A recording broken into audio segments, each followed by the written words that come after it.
প্রিয় দর্শক, আজকে পেঁপে চারা ডেলিভারি করতেছি।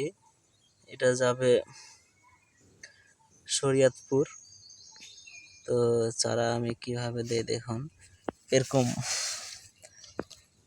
ক্যারেটে মজবুত দিলে চারাটা ভালো যাবে, সুস্থ যাবে। তো আজকে চারা দিচ্ছি, এই যে এখানে আছে, ওই জায়গায় আছে, তারপর ওইখানেও আছে। চারা আজকে দিচ্ছি। আর পেঁপে চারা এখন উপস্থিত শেষ করলাম, আরও চারা হবে। মরিচের চারা হচ্ছে আমার।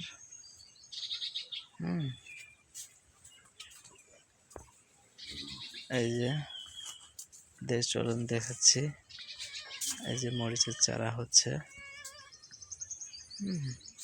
পেঁপে চারা শেষ করলাম। এই যে মরিচের চারা উপস্থিত নাই, কিছুদিন পরে আবার হবে, এগুলা হলে হবে আর কি। এই যে, ঠিক আছে, ভালো থাকবেন, লাগলে যোগাযোগ করবেন।